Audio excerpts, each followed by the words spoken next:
Initiating moisture.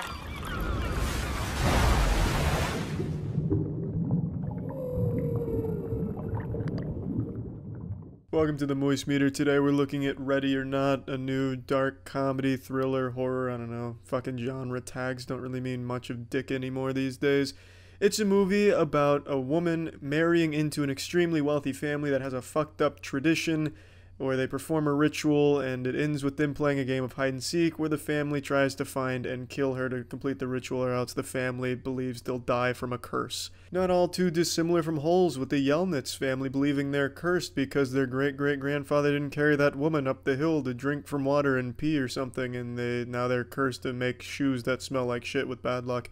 I don't remember exactly the plot to Holes, it's been quite a while since I've seen it, but that's the idea. They don't kill this woman, their family will be cursed and killed. And it stars Margot Robbie as the lead, or so I thought until the credits rolled and learned that she's actually named Samara Weaving and just happens to be the doppelganger of Margot Robbie. She's extremely talented and does a great job in her role. She's really fucking good, actually.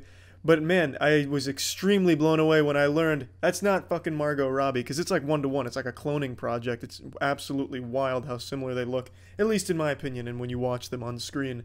But anyway, I think the movie overall is a good movie. I think it does a lot of things well. I think a couple of things that it doesn't do well are things I can't really talk about because it's more of like a narrative point as well as some of the character-driven stuff that I don't think works, so it'd spoil a little bit of that for you. But overall, it's a really fun movie. I think it's at its best when it's executing dark humor, which is a huge part of this. The movie focuses a lot on adding humor to really tense situations and fucked up scenes, and it works really well for the most part. Almost all the jokes land, sometimes a shtick or two is overplayed and overstays its welcome, but it's very nice to break up some of the tension that it builds, and it builds tension decently enough. I think sometimes it works much better than others. Some of them are just kind of cliche and goofy, whereas others are actually kind of creative with a clear vision behind it, and it does well.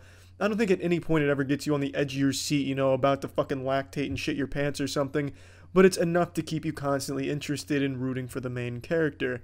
And she goes through some shit. The movie shows you some brutal kills, shows you some really disturbing portions that she has to go through to try and escape and not get murdered by a crew of Satanists. There's a lot that she goes through, and she does a great job of really portraying the terror. And then by the end of it, I think it does a super great job of showing you just who she's become, and she becomes like a super cool character, fucking badass, and it's just a really fun, and it makes it very clear that the movie is in on its silliness. It's very self-aware. Even when it's not making jokes, it understands exactly what kind of movie it is and what it's trying to be, and it does a really good job. I don't have anything overly negative to say except for things that are in spoiler territory. Other than that, I just think it's a good movie. I don't think it's great or anything like that, but it is a movie probably worth seeing. If you're going for a horror movie, you're not really going to find it here unless tension scares you or very large houses scare you, or butlers and shit are terrifying. If you have a phobia of any of those, maybe you'll be scared. But overall, I think it's just a fun movie that'll make you laugh and also make you, you know, a bit on edge, maybe make your hair on the nutsack stand up a little bit. It's just an enjoyable time. Plugging Ready or Not into the Moist Meter, I'm giving Ready or Not a crisp 70%. I would like to go more into why it's not higher, but it would be getting into spoiler territory, and I'm trying my best not to do that unless it's a movie no one gives a shit about. And this is a movie I think people will care about and should care about because it's a good one. That's about it. See ya. Initiating moisture.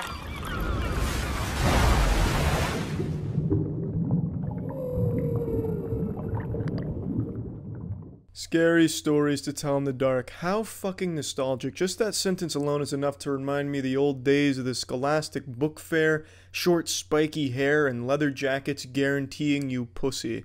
Scary Stories to Tell in the Dark is a classic, much like Goosebumps. Scary Stories was actually, the creature design was enough to send shivers down my boners. The creature design in Scary Stories I thought was fantastic. The way it was described, the way that you picture it, the way it was illustrated, everything about it just screamed, holy shit, to a younger viewer. And that's exactly what this movie does. It's such a faithful adaptation, and it doesn't pull any punches when it shows you the disturbing creatures. It goes pretty fucking hard. And for a movie that's clearly aimed at a younger audience, because it's pretty obvious the main characters are younger, there's no blood, there's no bad words, and the source material was aimed at preteens and teenagers, it goes hard. Like, it really does. There's brutal murders, There's deaths. The first kill especially is pretty goddamn disturbing, all without a single fuck being said or any drops of blood being spilt.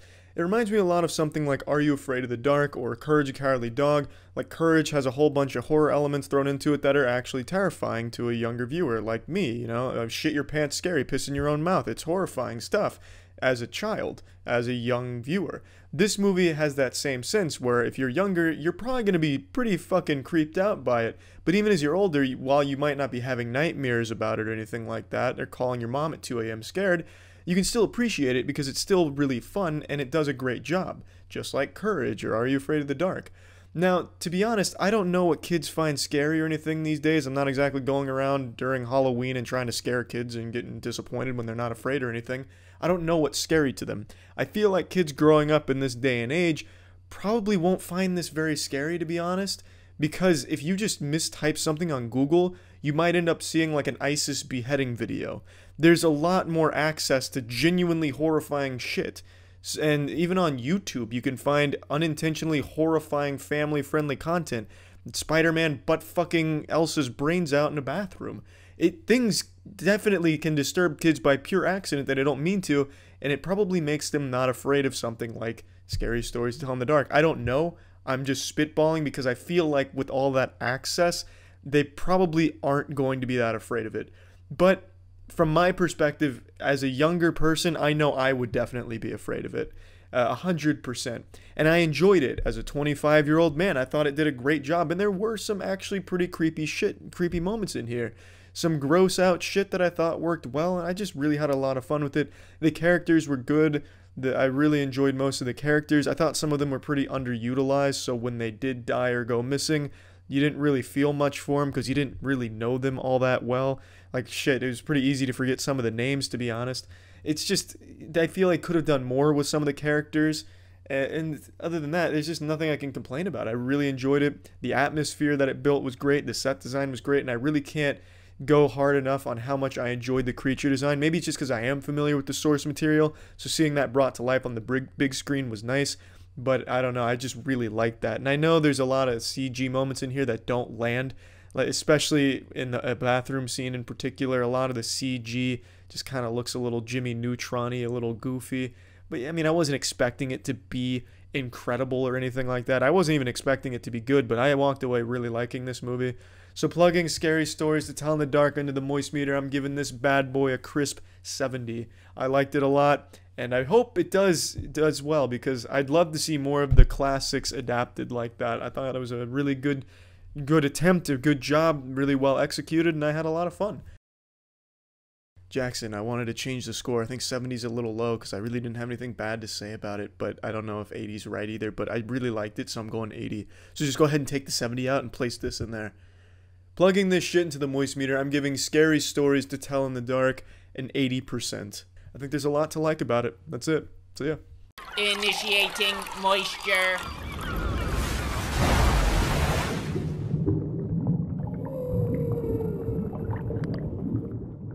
Welcome to the Moist Meter. Today we're looking at the newest Conjuring movie, Annabelle Comes Home.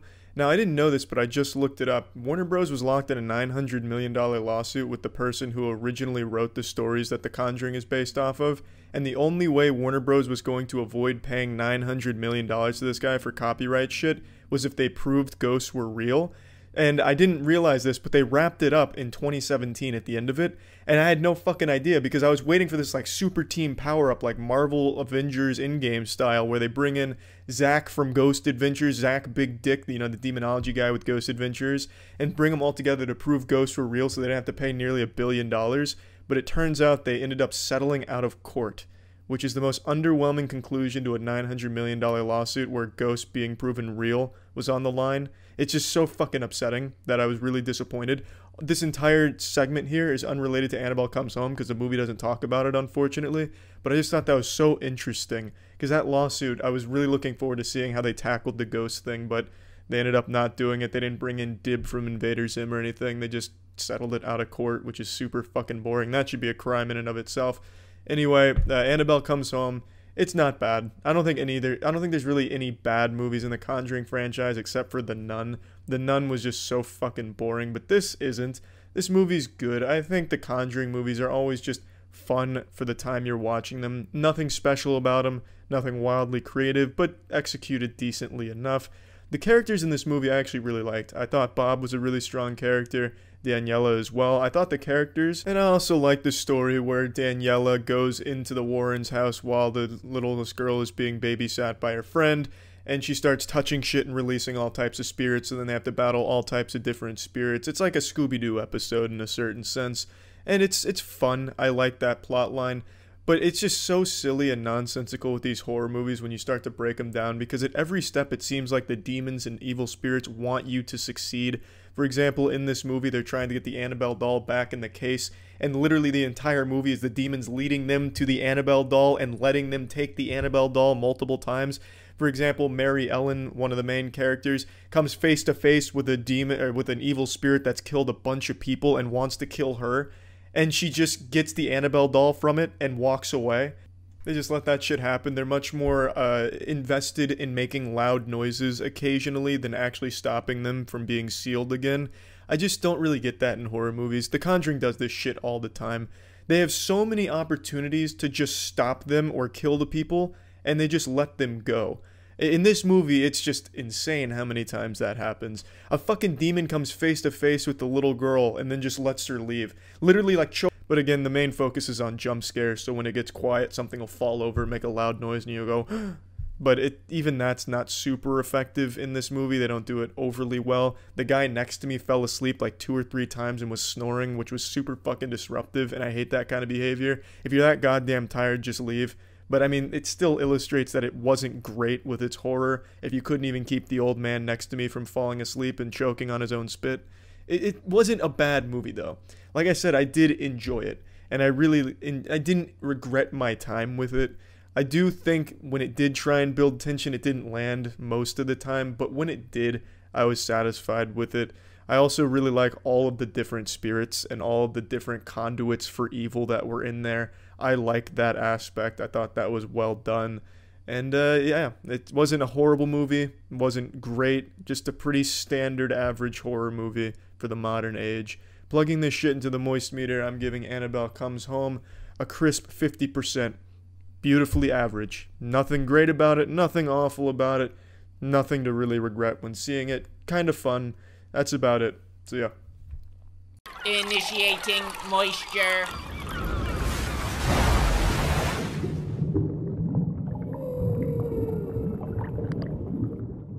Welcome to the Moist Meter. We're looking at the new Chucky movie, Child's Play.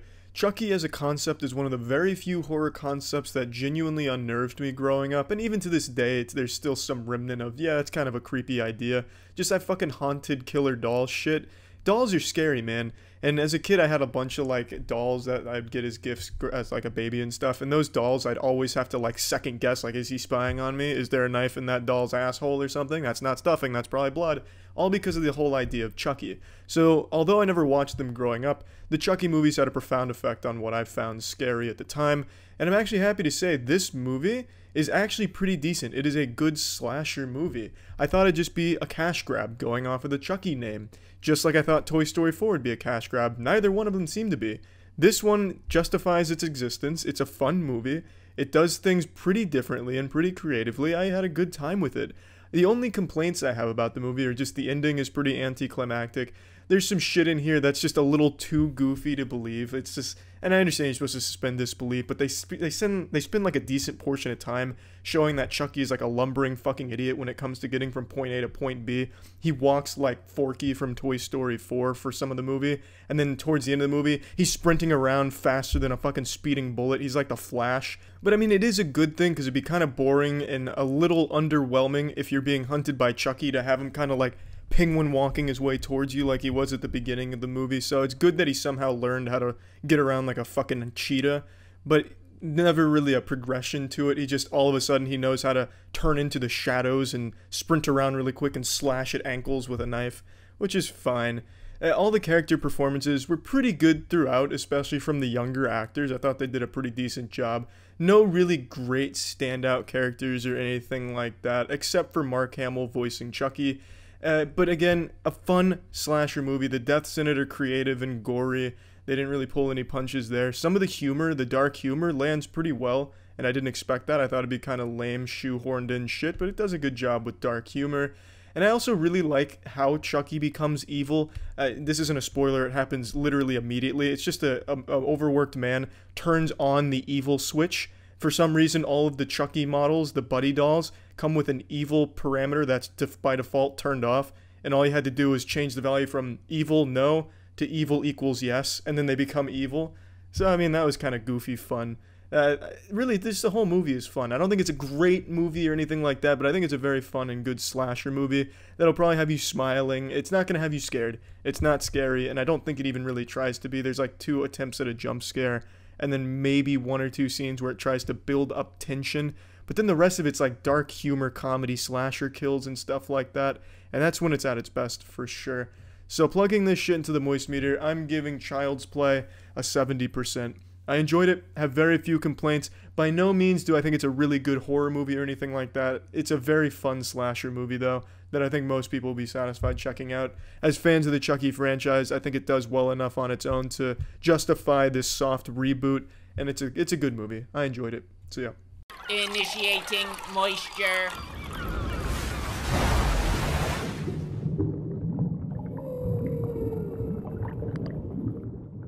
What the fuck is up? Welcome to the Moist Meter. Today we're looking at Bird Box, the hottest shit of 2018. 45 billion people all at once watched Bird Box, the biggest movie ever made in human history. I've heard a lot of mixed things about this. Some people love it, some people hate it. You know, some people say Bird Box, more like Turd Box, it fucking sucked. Others think it's the best movie ever made, so I went in here with really mixed expectations. I walk away from it pleased. I don't think it's like an incredible movie or anything, but it is a good movie. One of the main complaints that I saw from people is that they never reveal anything about the monsters. They never show them, and that for a lot of people leaves them blue-balled. Me personally, I like when the horror movie, and I wouldn't really consider this a horror movie, but I like when the movie doesn't show the evil presence. Yeah, the human imagination, your own individual interpretation of the monster is going to be far scarier than anything they could put on the screen. So I definitely like that they didn't blow their load and show you some bad CGI Babadook-looking motherfucker. It looks a lot better when there is nothing shown from the monster and leaves it mysterious and up to the viewer's interpretation. So the movie is about monsters that are invisible, that you can't see them, they're never shown, that when people see them, it compels them to kill themselves. And it's only ever hinted at how it does it, and I think that's exactly how they should have done it. The movie then focuses on Sandra Bullock and a crew of characters surviving in a post-apocalyptic world where everyone's killing themselves, and the people that haven't killed themselves are insane people that think that the monsters are an enlightened being. They're basically Rick and Morty fans, forcing everyone to open their eyes and watch Rick and Morty. And then it's just about survival and Sandra Bullock learning to become a mother and learning to love. And it's really not bad. It's clever with the devices it uses. Sandra Bullock uses fishing line to get around so she can find her way back by holding on to it, perpetually blindfolded because they cannot go outside and see because they'll get killed. It's a quiet place but with seeing instead of hearing, although it's not quite as clever as A Quiet Place. However, this movie has a much better ending than A Quiet Place because, like I said in my moist meter, that one, I didn't really care for the ending of that movie. Fucking pumping the shotgun, and then it turns out the weakness of the monsters is the most obvious thing you would expect. That for some reason no one in the universe thought of. I'm not here to rant about The Quiet Place's ending. I just think since everyone's making that comparison, it's appropriate to talk about it and acknowledge that this one absolutely has a better ending. The whole movie, though, throughout is pretty good. It drags a lot in the middle. There's a lot of just dead space, in my opinion, that really just didn't need to be there. There's a lot of loose ends that were never tied up, and if you break it down, there's a lot of plot holes. For example, the guy, it has like a 5-year gap where you're watching something in the present, you go to the past, and in between is 5 years of nothing that's explained, and somehow the dude is still absolutely fucking massive, looking like a goddamn linebacker, despite them constantly struggling to find food and survive. A lot of other plot holes as well, but nothing I think is too bad. You know, if I can take that back, there's some birds in a box, as the title of the movie would indicate, and they play a pretty crucial role in the film, but these birds are fucking indestructible. They're made out of adamantium. These birds, get everything shy of getting hit with a sledgehammer directly. They get fucking drowned. They get falled on thousands of times throughout the Sandra Bullock and her children's journey. They get stepped on, they get lost, covered in dirt, suffocated, and yet they're still alive at the end of the movie to go play with their bird friends. It's unreal. These are the strongest birds in existence. There really is a lot of plot holes, but that one's definitely the biggest one that most people be like, are you fucking kidding me?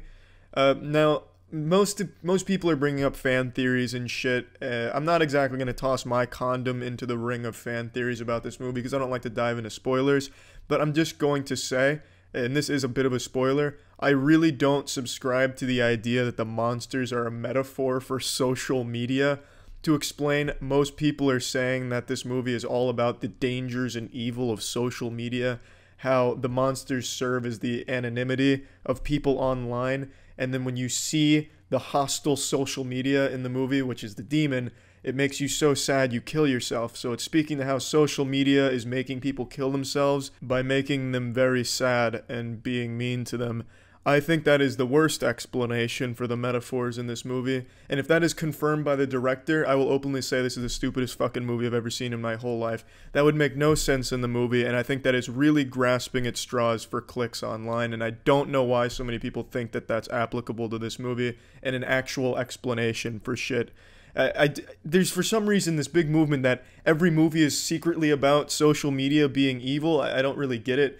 A lot of the themes in this movie are about people being disconnected from people. Well, not exactly. The main character being disconnected from other people. And then they use that to stretch it to social media, making you disconnected from other people. It's such a goddamn reach, and I really don't like that theory. So if you believe that theory, I think it's a shit theory. But you're welcome to think that it works for the movie if you'd like. Overall, though, not a bad movie. A lot of dull pacing, and like I said, a lot of plot holes and shit. But overall, it's enjoyable. It's not really scary at any points. I mean, at certain points, it gets a little tense, I'd say.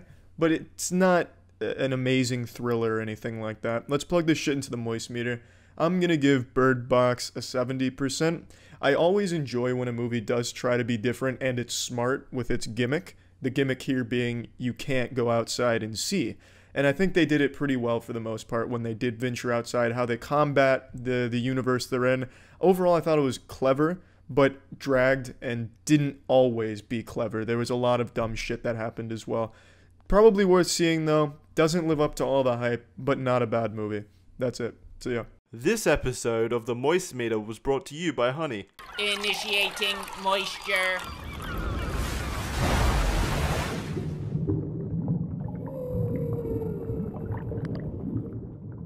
Welcome to the Moist Meter. Today we're looking at the new Halloween movie. As it gets closer to Halloween, we've been blessed with some extremely scary content from the internet from shitty YouTubers left and right, but now we get graced by some Hollywood horror, by a little soft reboot of the beloved Halloween franchise.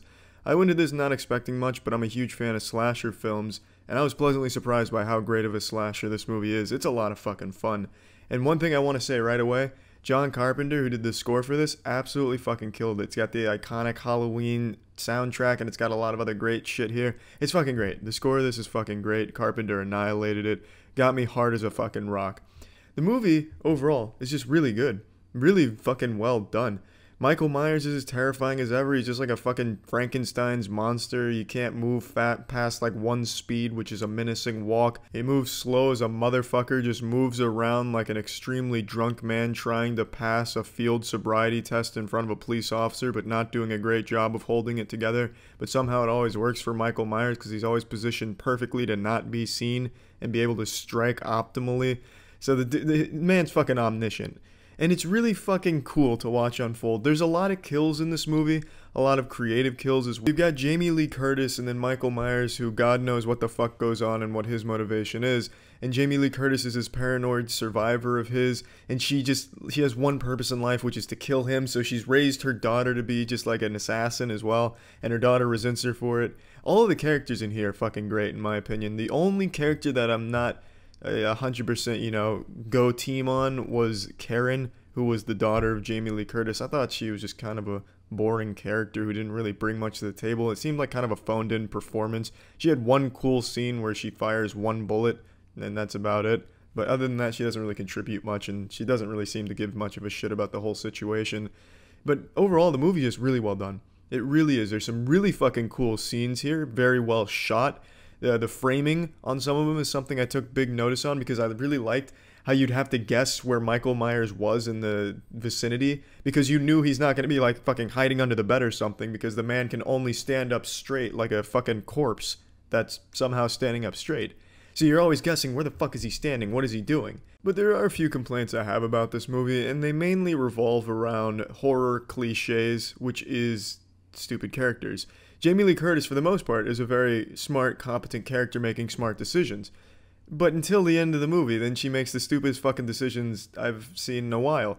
So, not to spoil anything, but she's like a doomsday prepper, prepping for the Michael Myers nuke that she believes will inevitably occur, and it does.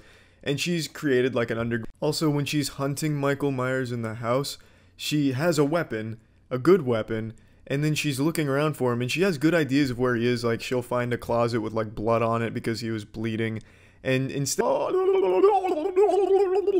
like, that's some goofy shit, and there's some goofy scenes here and there, but overall, it really is a competent slasher. So let's plug this shit into the moist meter. I'm giving the new Halloween an 80%. The movie's fucking good. It's not a masterpiece of slasher cinema or anything like that, but it's really well done, and in an age of modern reboots of beloved franchises that completely shit on the franchise, this one's pretty goddamn faithful, and it does a great job of bringing Michael Myers back to the forefront of horror slashing shit. So it's fucking good. It's definitely worth seeing. Just like Honey is definitely worth checking out. Take it away, Jackson. Hey guys, Spook Safety Inspector Jackson here from Moist HQ, here to tell you about how you can stay safe this Halloween.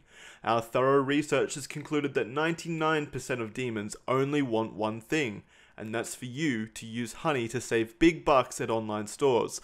So why don't you download that money-saving miracle right now to keep those spooksters happy? With Honey, you save money at nearly every online website, and it does this by relentlessly trying every known coupon code at checkout to give you the best deals. The best thing about it? It's absolutely free. Every individual here at Moist HQ can attest to its money-saving potential. It works at all the places we've tried, but some great examples are Amazon, Best Buy, and GameStop. The money saved with Honey adds up, so get on it today. So to stay protected from the gremlins of the dark and the Freddys and Jasons of Scaryville, be sure to go to joinhoney.com/moist. That's joinhoney.com/moist to save your soul by getting Honey for free. And remember, at the end of the day, Jamie Lee Curtis didn't need an underground bunker to stop Michael Myers. She just needed Honey. Initiating moisture.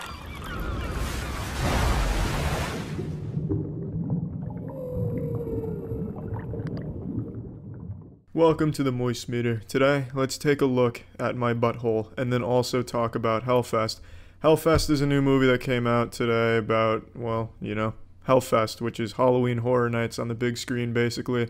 It's just those haunted houses at theme parks. That's the whole movie. I actually think the setting's pretty interesting. As Halloween rolls closer, I decided, you know what, let's make this a spooky episode of the Moist Meter. Gonna do this in reverse. I'm giving Hellfest a 40% on the Moist Meter. That's right. I just fucking whipped out my dick, flopped out on your chin, and gave you the Moist Meter rating right in the beginning of the video. You can turn it off now if you're satisfied with knowing what my score is, but do you want justification? I don't think you really give a shit. You probably don't even know what Hellfest is. There wasn't a lot of marketing budget behind this bad boy. But I was surprised. I expected this movie to be a pile of dog shit, and while it wasn't anything great, it was a pretty competent slasher movie. The characters were annoying, but one of the characters played a really good awkward guy, so I respected the shit out of that. He actually seemed like a super awkward guy that they hired for this. But he's a good-looking dude, so I'm sure he's not that socially inept in the real world. He could probably blow a fucking raspberry and get pussy as a result of it, but he played a great awkward character. So, at Hellfest, the Halloween Horror Nights here, there's a man who goes around killing people, and no one believes it. And I thought that was really cool because I was able to relate to that. Not that I've gone around killing people at a Halloween Horror Nights, but if I saw a murder during one of these things, I wouldn't believe it at first. I'd think it was part of the act. But as far as throwaway, shitty horror movies go, I think this one's probably one of the better ones they've come out with, just because I like the premise, and I think it's executed well. The slasher, the main bad guy, he's kind of cool, kind of creepy, and then there's some decent little jump scares in there, I suppose. So, I mean, overall, it's a competently done slasher movie with a lot of shit that holds it back. obviously being just very clearly a throwaway kind of movie. They didn't expect much out of it, and they're not going to get much out of it. But if you want to just go see something kind of mind-numbingly fun, I think this is probably a pretty decent one to check out. See ya. Initiating moisture.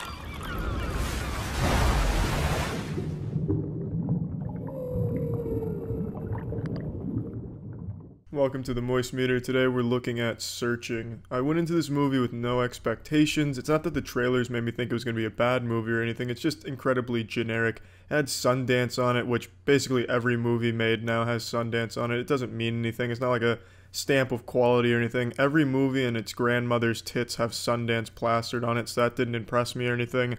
And it also used the gimmick of this is all from the perspective of a computer. And I hate that kind of shit. It's just, oh, here's a gimmick thing. Oh, this movie's filmed from the perspective of a toothbrush that happened to be near the scene of the whole entire movie. I mean, that's cool, but that doesn't really add much. And also, this movie is in a very overdone genre with a very overdone concept, a missing teenager. All this being said, I didn't have a lot of expectations. And this movie fucking blew me away. I think this is the best the thriller mystery genre gets. This is the smartest movie I've ever watched. It is so well written, and they are able to convey so much emotion in such a powerful story through just using words on the computer screen and searches on the computer screen, scrolling through photos and occasional FaceTimes. Jackson, I forgot to mention this, but this is probably an important point to put somewhere in the beginning. In the beginning, the gimmick of the computer seems pretty cringy, and it seems like the director's out of touch with how internet culture works and how it all kind of functions, but as the movie progresses, they're really able to capture exactly how 2018 internet would react to a story like the one in this movie. If what happened in this movie happened in the real world, the reaction would be very similar to the reaction you're going to see in this movie. It's incredible how realistic he was able to make this. The director did a fucking great job of actually making it a believable reaction to the story, especially in a world where people don't understand the internet in Hollywood. So I'm surprised they didn't just have like dabbing memes or something just spread all over Instagram. They actually had exactly what you would expect to see, which is very surprising. Every part of this movie makes it feel like a real story that we're watching unfold. The gimmick of it all being from the computer was honestly one of the strongest parts of this movie. It was just so fucking incredible to learn along with the main character what's going on and all the twists and turns and piecing it all together. And it is just so fucking good, and you never can guess where it's going next and the resolution, because they constantly throw more and more things at you that complicate it and take it in new directions, which is super refreshing in this genre, because most of the new movies that come out that fall into this category of film are just so by the books and obvious. You can always pretty much guess where the plot's going and who the bad guy is. Oh, it was the creepy librarian missing her 2 front teeth, and she did it in the IKEA using the fleshlight as a weapon. But wait a minute, that's what you thought. It was actually the really good-looking guy who was also kind of creepy, and he pretty much told you that he did it right from the get-go. Who would have guessed? But here, nothing is obvious. You're gonna come up with a whole bunch of different fucking tinfoil hat conspiracy theories. Oh, it was the reptilians, she got abducted by aliens, etc. And then you're gonna be proven wrong, most likely. And that's great. In a genre where you can almost always guess how it's going to unfold, getting surprised with really well-written twists is so refreshing. And let me say again, this movie is very, very well written. In a lot of movies, the characters are so fucking dumb it makes you want to puke, especially like the Alien movies, where when the scientists go to a foreign planet, they're in their spring break gear. It's fucking stupid. Or in the Last Jedi, where the commander for some reason just doesn't tell anyone her plan, even though that would have saved a lot of trouble and half the movie wouldn't have even happened. This movie has characters that are really smart, and you know, they ask the questions that you would expect a real person to ask, a smart person to ask. You know, like, is he going to make sure to mention this small detail because it might come into play? He mentions that small detail, and that small detail comes into play. Everything it has a part to play. Every detail that you think might be small comes back, and it's probably big. And it's really fucking good. Everything just comes together so nicely into this plot with a really great conclusion. So many twists and turns along the way. I loved it. I absolutely loved everything about this movie. If I had to give one complaint, it would be that it really does feel too realistic, where like an old father, like an old ass geriatric patient is using the computer sometimes with the way he moves the mouse. It's so slow. It's so goddamn slow. Especially when you're an elite Fortnite gaming god specimen like I am, who's used to flick wristing shit. Seeing a man very slowly move his mouse to the click search button, it's painful. That is the only complaint I could even think of, and that's just the biggest nitpick possible. This movie is the best the thriller genre can get, in my opinion, and the acting is superb. All the characters put on a really impressive performance. I fucking loved it. Now, all this having been said, and me completely believing that this is the best thriller/mystery movie I've ever seen, it's still not a must-see, go out of your way to go watch movie, because I don't think everyone is going to enjoy it. Let's plug this shit into the moist meter. I'm giving Searching a 90%. It is a fucking amazing movie, though. I can't stress that enough. And I really do think it is the best mystery thriller movie I've ever seen, and probably the best mystery thriller movie that has hit theaters in a long time, because I've basically been seeing every fucking new movie that's come out for like the last 2 years now. So I've seen a lot of this shit, and this is a lot better than all of that shit in that category. So I have nothing but positive things to say about this movie. That's it. See ya. Initiating moisture.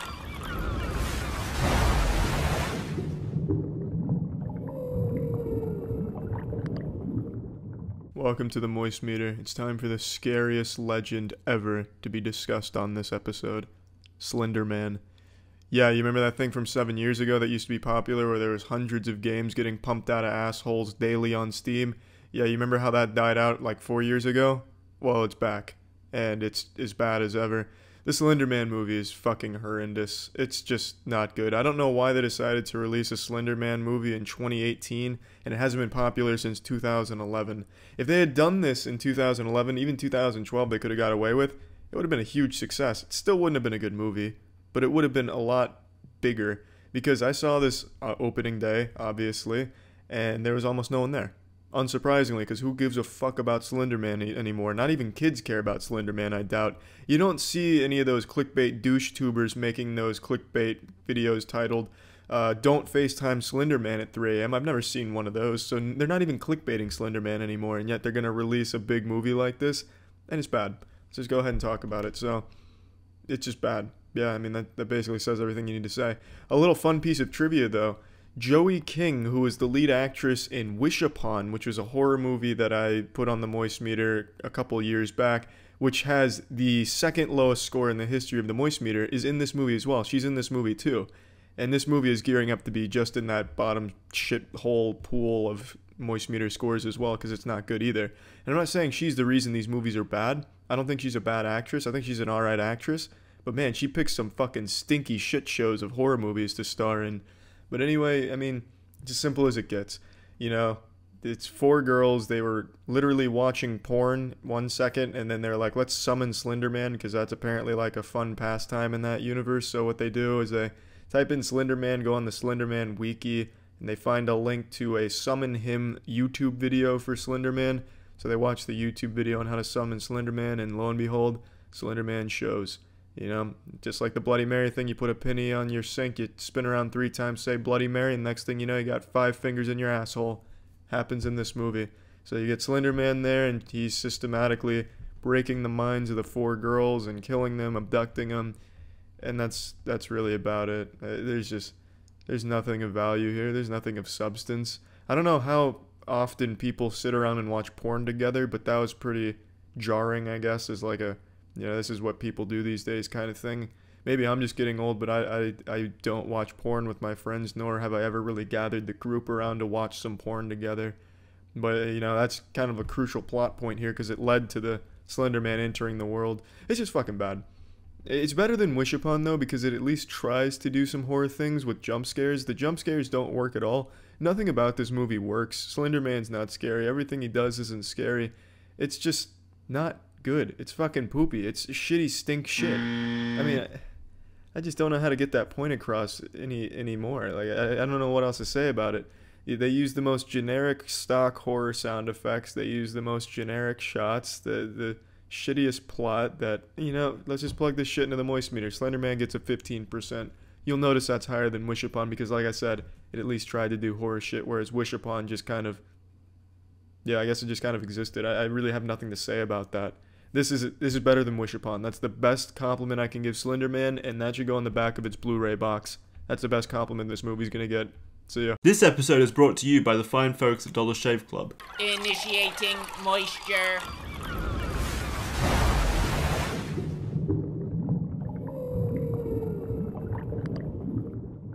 Modern horror movies are akin to a pile of dog shit. In my opinion, they're the most lazy, formulaic, and boring movies that get made, and they're only made as cash grabs so high schoolers can bring their girlfriend there and they can both go, ah, at the jump scare fest. That's not to say there haven't been great horror movies made, though, in the last couple of years. However, Hereditary is the best one, by far. If horror movies were a dick measuring contest, then Hereditary has the penis size of 3 semi-trucks lined up end to end. This movie is so far above any other horror movie I've seen in at least the last decade, it's unreal. I don't even want to touch on the story of this movie because I feel like even talking about what it's about will spoil some of the actual content of the movie.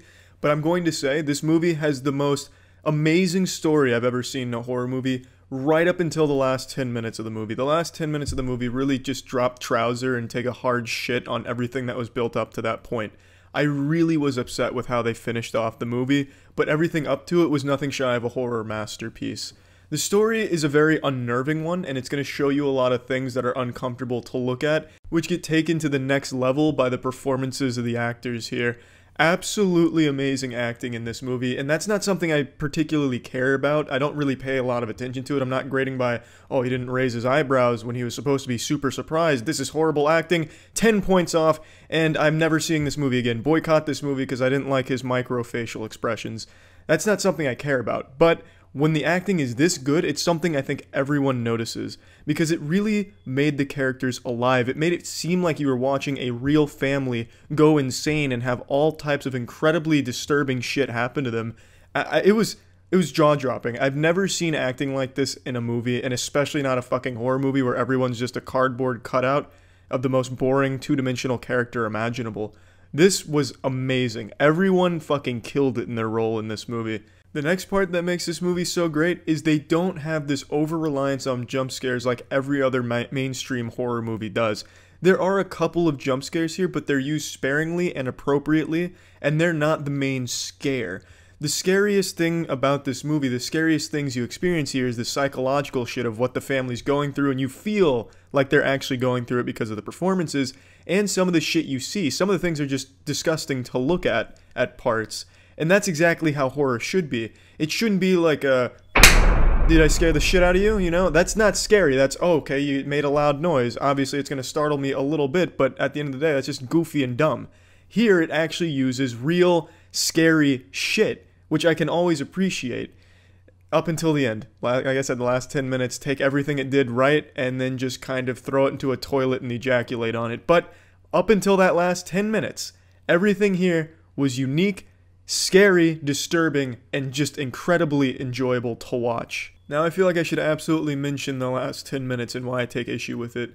Well, up until the last 10 minutes of this movie, everything has you guessing as to why things are happening, and it also is using a lot of unique approaches to not startle you, but to unnerve you. Whereas the last 10 minutes take every generic horror movie scene and combine them into one montage, like a 2008 YouTube era montage of generic horror movie shit.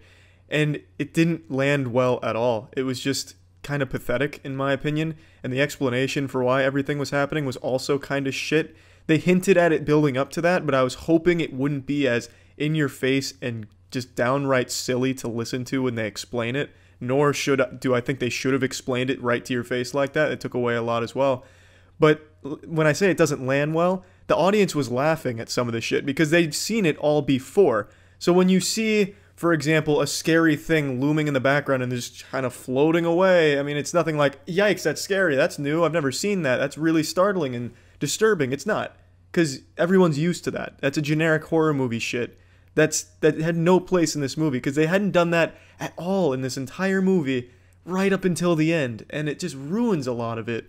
It really does, and it's really sad, because this was a horror masterpiece. I think it still is, if you can disregard the last 10 minutes and just just go ahead and put that as like a spin-off, like a side story that got roped in here. Like, you know how in a Pixar movie they do a little short at the beginning? Well, Hereditary did that at the end. The movie ended 10 minutes before the short plays. That's how I'm going to look at it, because it's just a goddamn shame. It really is. And that really honestly is my only complaint about Hereditary. Everything else is honestly just amazing. The sound is great. Everything feels like it's happening and sounds like it's happening. The movie's shot in a really unique way. It has some really cool transitions. It has some really great framing. And that's not something I ever touch on because I don't think too many people care. If the framing and the shots are shitty, you'll notice, and that's a bad thing. But if they're done right, you should never even consider it. But it is something I occasionally pay attention to, and in this movie, it's hard not to notice how well executed it is. Now let's just go ahead and plug this shit into the moist meter. I'm giving Hereditary an 85, and it hurts me to give it an 85 because I think it should be more. But like I said, those last 10 or so minutes are just, they're stinky. And more likely than not, if you see this in theaters, people are going to laugh during that part. I was too, because it is just goofy, and I don't know why they did that. I really don't. I'm guessing they were just running out of time or just didn't care anymore. Fuck if I know. I'm not going to try and understand what they decided for the last 10 minutes. Maybe they just handed it off to the director's fourth grader. I really have no other explanation. But everything except for the last 10 minutes is a horror masterpiece that I think anyone who enjoys a horror movie will fucking love. Hereditary is absolutely fantastic. Almost as fantastic as Dollar Shave Club. A lot of you know Dollar Shave Club sponsors the official podcast, and they were demanding more. They needed more. So Jackson and I said they're welcome to come on the moist meter for Hereditary. So Jackson, take the stage, take it away. Head of Moisture Relations Jackson here with some exciting news. If Moist Meter is known for one thing, it's that we quickly deliver effective and top-of-the-line moisture readings on all the things you love straight to your door. This is where our similarities with Dollar Shave Club lie, as they're also known for delivering the highest quality tools to keep you looking moist to everyone else, straight to your door for a very reasonable price. DSC is sponsoring this episode and letting us continue to spread the good word of moisture, and all we need to do is tell you about the $5 Daily Essentials Starter Kit. This is a kit full of stuff you need to look and feel your best: shave butter, body wash, butt wipes, and of course those delicious razors and handles that the club is known for. Both Charlie and I, and all of Moist Meter HQ, use Dollar Shave Club to keep up our public appearances, and we couldn't swear any harder about them if we tried. Now you too can join the club by visiting dollarshaveclub.com/wet and receive the Daily Essentials Starter Kit for only $5. That's dollarshaveclub.com/wet. Initiating moisture.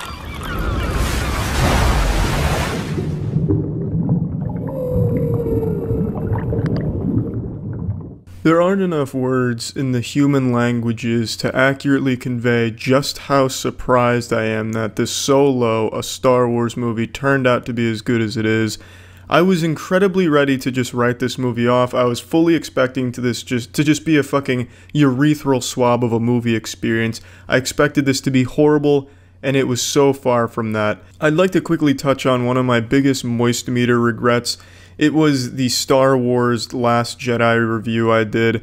I gave that too high of a score, 100%, and I fully apologize. I just kind of was wrapped up in the hype of it. Seeing movies when they open is always a more fun experience, and it makes the movies better than they are. That movie did not deserve the score I gave it. It should have been much lower than a 70. I just didn't like it. I rewatched it recently. It's just not a good movie in my opinion. So Disney has shown to me that they can't really make a good Star Wars movie, in my opinion, until this movie. Solo is spectacular, and it had so much bad shit going on with the production of this movie that I don't know how they could make it as good as they did here. There's definitely some shortcomings, and I'll touch on those real quick right now. The biggest misstep with this movie, or biggest complaint I would have about this, is there's really just not a whole lot of depth to Han Solo. They don't really develop his character. There's really just no character development at all in this movie with pretty much any of the characters. There's a couple where there is some development, but not that much, nothing like super crazy.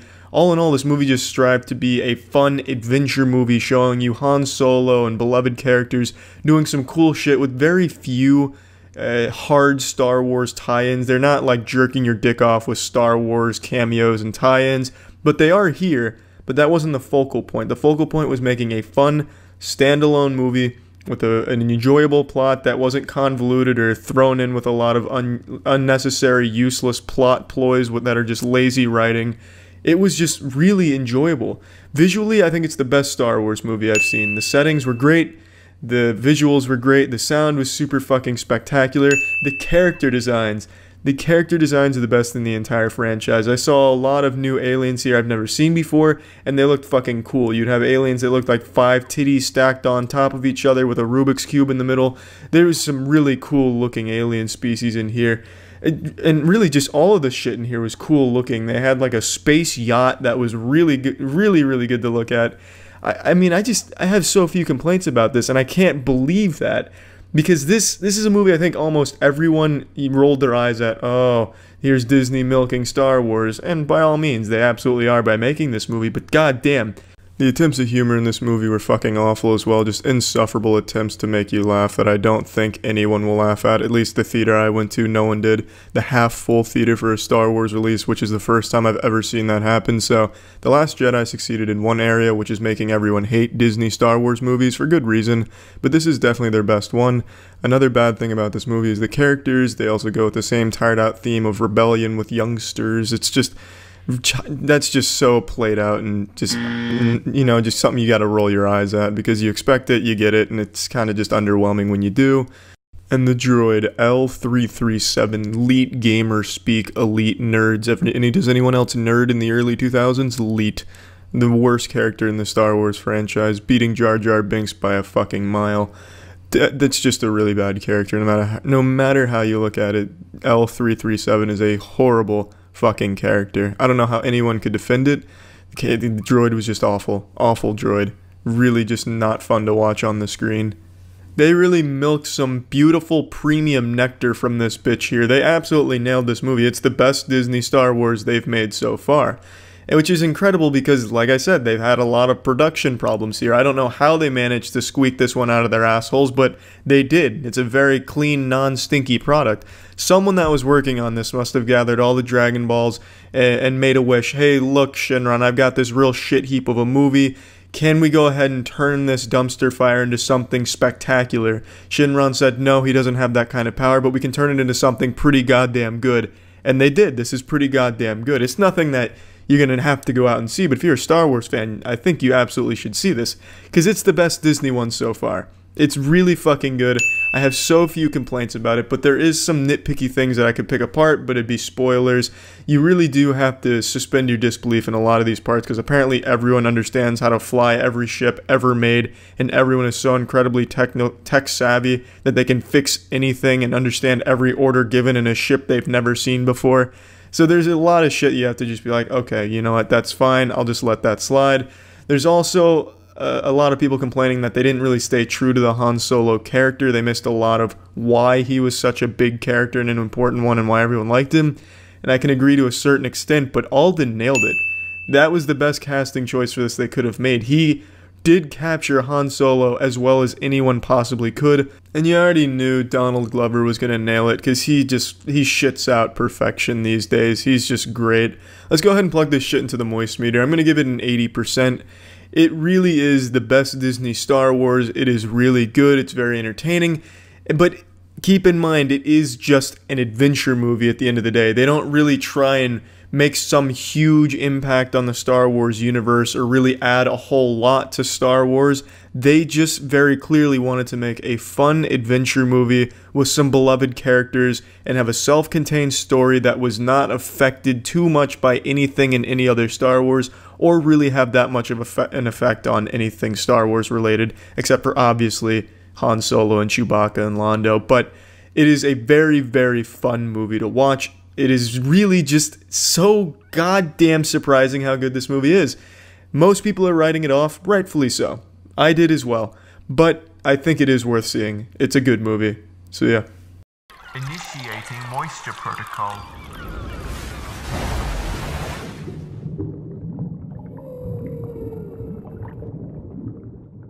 Welcome to the Moist Meter. I just saw A Quiet Place. It's fucking spectacular.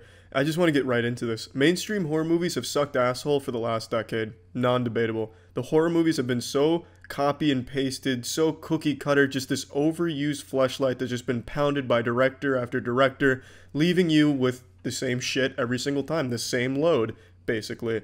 It's just so boring to see a mainstream horror movie these days for the most part. A few exceptions here and there, but overall, horror movies are awful. A Quiet Place, however, is a nice queef of fresh air. It's an interesting premise that they've put sand all over the fucking place and they walk barefoot, so when you walk over the sand, you hear how they dealt with getting food or all kinds of different shit, and it was really fucking... But even I was able to recognize how incredible these performances were, so that speaks volumes to how well they did. The movie does an incredible job. A sneeze or a fart, they'd hear that and they'd immediately come.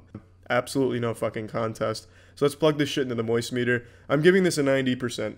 This is a really great thriller, a really good horror movie. It's just a nice breath of fresh air. It's just super fucking great.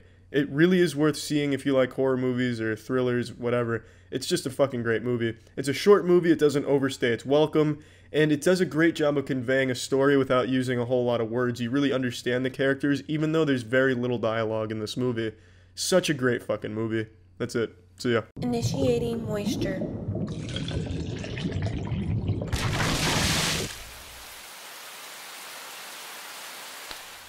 Welcome to another exciting episode of Do I Need a Haircut, where we answer the question, do I need a haircut? And the answer is a resounding yes on this week's episode. Now, before I can get a haircut, I must analyze the moisture content of the movie Happy Death Day. It's a movie that just came out, and I just saw it. The movie is a simple premise, very similar to Groundhog Day, but with a slasher twist. It's basically the Dark Souls of Groundhog Day movies. The story is simple enough. A lady gets killed and then she keeps repeating the day over and over again until she can solve her own murder. The story takes a little bit of twists and turns here and there. It's got a nice little romance subplot too. There's nothing special about the story here. Really, there's nothing special about the whole movie, but everything it does pretty well, and it's enjoyable. Now, I will say, one of my biggest complaints is there's a severe lack of 50 Cent in this movie. The trailers really hyped it up with the 50 Cent song, and I was kind of disappointed that it turns out it's not even in the movie. I don't mean to spoil it. If you're going to see it for the 50 Cent soundtrack, you will be disappointed. Now, it also does a really decent job of making it hard to guess who the killer is. You know, one second you think you figured it all out, it has to be this person, but then it turns out it's fucking Colonel Mustard in the study with the nipple clamps. It does a good job of keeping you guessing. Even when you're 100% sure you know who it is, it throws a curveball at you. It's really just, it's a pleasant movie to see. In a very odd way, it's a cute movie. When the credits roll, you'll probably have a smile on your face. It kind of markets itself as more of a horror movie, which it absolutely is not. There's some weak-ass jump scares they tried to shoehorn in there. They don't work.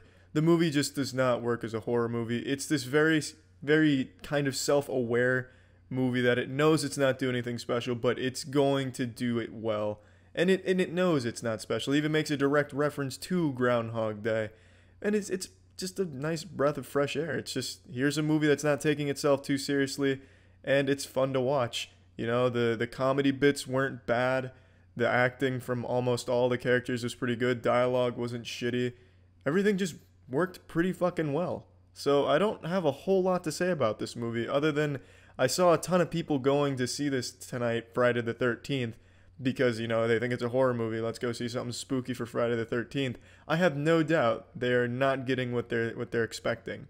That's not a bad thing. I think they'll still be satisfied with it, but I want to make it very clear. I don't think this movie is anything super special, nor is it something you need to rush right out, throw on your best pair of shoes, and go see.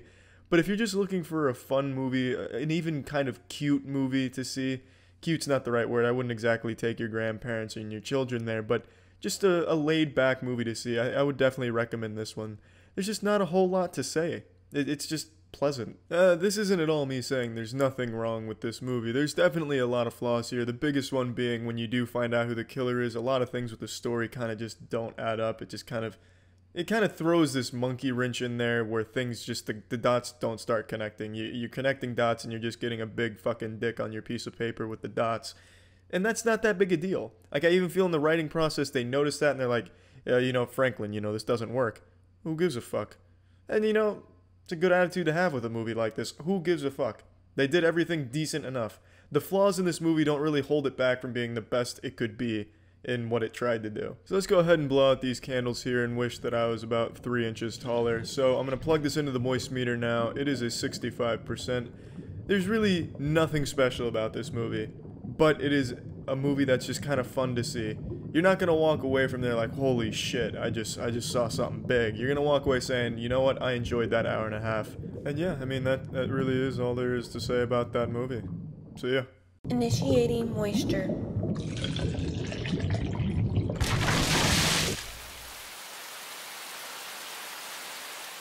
Welcome to the Moist Meter, where the thing we fear most is dryness. Today, we have the It movie to review and measure the moisture content of. So, I'm gonna get this out of the way right now. I'm not a big fan of Stephen King. I think he's overrated. I think Genghis Swan is the superior writer and visionary. That being said, the new It movie, it was the shit. It was really good. It really took me by surprise. I was expecting it to be decent, but this was actually good. So I'm going to start by undressing this lady and playing with her nipples. The things I liked here, I'm going to get them all out of the way, all on a nice list. The story. The story was fucking fantastic. It actually made the horror movie trope that's just been beat to death and overused like a fleshlight at a frat party make sense, where the bad thing is just scaring people for the sake of scaring people with no real reason. Well, in this movie, the scaring of the main characters makes sense because they have to be afraid in order for them to be vulnerable for the bad thing to kill them. Now, when I say killed, I mean fucking annihilated, and it shows every single detail in there. And the main characters are kids, so you don't expect them to get all bloodied up and gory like they just got hit by a fucking Mortal Kombat fatality. But this movie shows you all of that. It doesn't shy away, it doesn't pull any punches. It shows you them getting brutalized by the bad guys here. And I'm not saying like I want to see kids getting all fucked up like they just stepped on an IED or ate a pipe bomb. But for this movie, it really adds a whole lot to the overall experience because you know the characters aren't safe. At any moment, you could see some fucked up shit happen to them. And I think that adds a lot to the overall horror aspect of this movie. The scariness, the creepiness, shit like that. That's the next thing I want to talk about. This movie doesn't follow the same formulaic pattern as most horror movies these days. Most horror movies are so cookie cutter you can predict every single thing. This movie you can't. It tried to do a lot of different things and it did it pretty well. There were some genuinely creepy moments.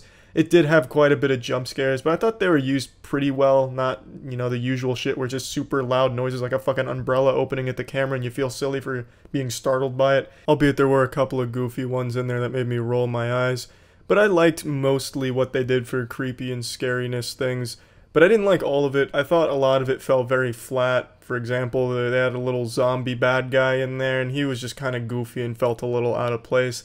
And then, per usual, it unfortunately fell into the same trap as most horror movies, where at the very end, where they're confronting the main bad thing, it goes on so long, it just stops being a scary bad thing. It's at its best when it's building the suspense up to the scary bad thing that you only get little glimpses of here and there, or only for a short period of time. When you have a long, drawn-out battle and dialogue between the characters and the bad thing, it takes away from the bad thing as a whole. It makes it a whole lot less scary. Albeit the characters had some great lines there, it just takes away from it being scary and just kind of turns into more of like an action movie struggle type deal.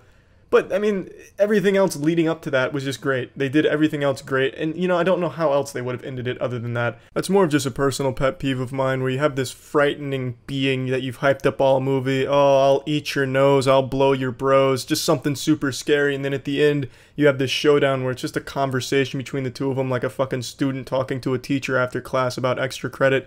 Really just kind of takes away from it being that super scary thing. The writing was fantastic, characters were fucking great.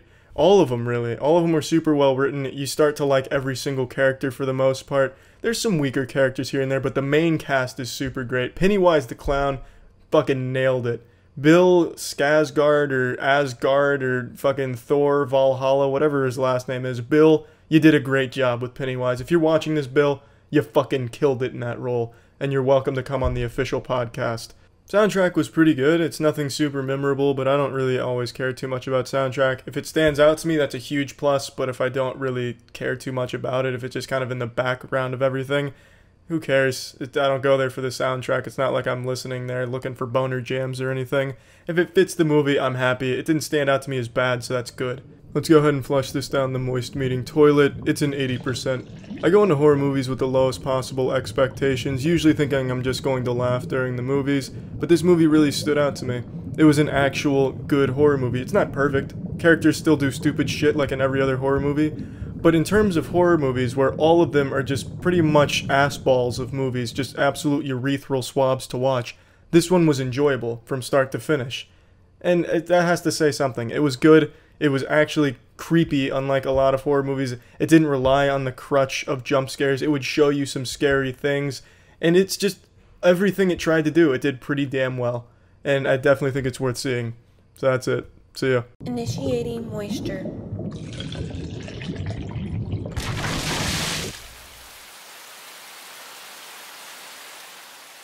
I hope you're clenching your ass cheeks together as hard as you can so you don't let the demons go up your asshole. Because today on the Moist Meter, we've got a horror movie for you called... So, I mean, you're not really going to be caught by surprise at anything in this movie. However, I will commend the director here. There were some pretty creepy, scared and shit, so I have no complaints about the acting. The sound design, your standard horror movie shit. It's basically just... So let's go ahead and pop this into the Moist Meter. I'm clocking this at a 60%. The movie is good, and for horror movie fans, definitely worth seeing, but you're going to know what to expect every step of the way. It just doesn't try and do too many things different. The only thing it really plays with is different scare setups and different scare scenes. But I mean, you still have the dumb characters. Annabelle creation does what you'd expect and does it pretty well. That's it. See ya. Initiating moisture.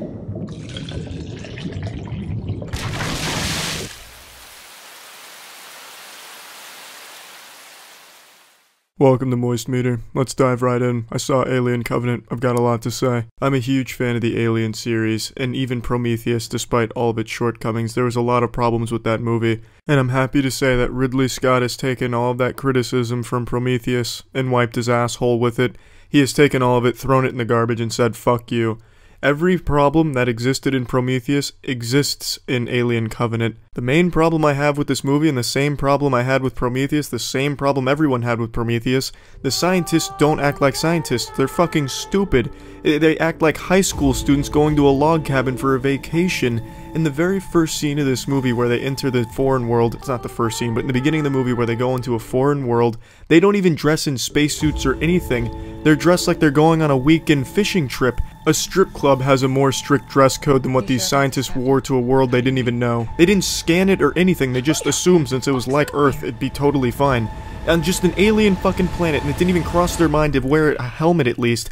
And let me just say, this entire movie, everything that went wrong, could have been avoided if they had worn a helmet and nothing else. They could have worn a helmet and fucking swim trunks, and this movie wouldn't have happened. Because the main problem here is, one person gets their ear infected with the pathogen for the xenomorphs, and another person gets their nose infected with it.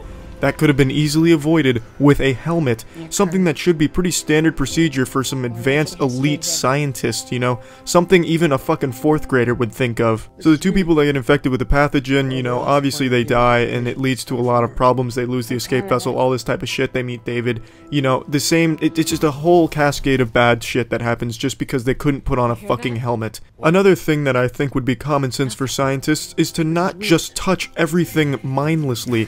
These people literally can't stop touching shit. They touch everything. One of the people that gets infected with a pathogen touches this foreign fungus that just goes right up his nose, and then he just goes about his day like nothing's wrong.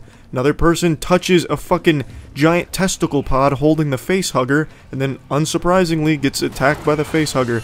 Why do they have to touch everything? They're like fish attracted to the shiny lure, except these aren't even shiny or even that interesting. There's no reason to be touching half of this shit. They just touch the gnarliest and grossest looking shit with their bare fucking hands. I don't get it. It'd be like looking at dog shit on the side of the road, pulling your car over just so you could poke it. And I'm not gonna keep ranting about how stupid the characters are, but just know that is the entire reason this movie even happened, is because the scientists couldn't act like scientists or even anyone with common sense.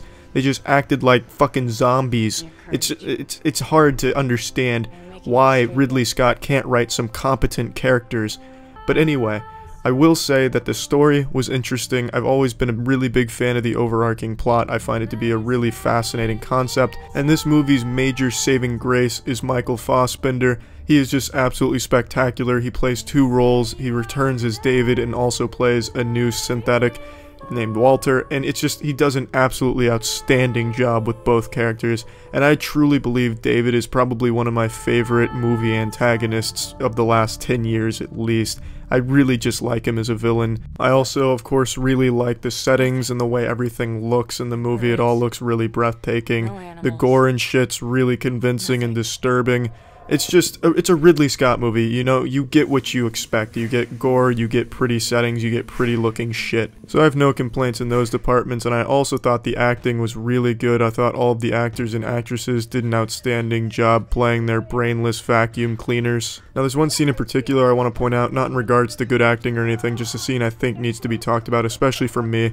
I consider myself a recording connoisseur, a virtuoso of the recorder, and the recorder actually plays a role in this movie. It actually comes in and makes its fucking AAA big budget movie debut, which it deserves. It's just good to see it in the movie, And it's a really weird scene though. David's whittled a recorder out of wood, Walter finds it and wants to learn how to play it, so David starts to teach him, and it's this really oddly romantic scene, and it's kind of strange since it's both played by Fassbender. So it's just a strange thing there. And the scene went on for so long, it was like an actual full-length recorder lesson for the entire audience. I wanted to start taking notes so that way I could learn this shit when I got home for my recorder. But anyway, back to big points. The last 25-30 minutes of this movie are just great, and the ending is spectacular. A really, really solid ending that I think fans of this series will really appreciate. However, if you haven't seen any of the Alien movies before this, especially Prometheus, if you haven't seen Prometheus, you're going to be lost in this movie. It doesn't do a good job of bringing new viewers in. You have to be familiar with the story in order to really get the most out of this, otherwise it just doesn't really make too much sense. Now let's take all this shit into consideration and slap this bitch on the moist meter. This is about a 60% to me. The story is really just fascinating. I love the themes of creation, and I really like the way they weave all of that into the core ideas of the movie. However, it's just really hard to excuse some of the decisions the characters make and just suspend this disbelief that these scientists are this fucking stupid and that all of this could have been avoided if they just followed common sense. But putting all that aside, the movie is very pretty to look at times disturbing when characters are getting killed off. The gore is just very visceral. It's also just a really interesting story that I think even though you may not know what's going on if you haven't seen Prometheus, you'll still find yourself very interested in. And just overall, it has a lot to offer. It's intense, there's a lot of action, a lot going on, and then it leads to a great ending to the movie. So yeah, that's it. See ya.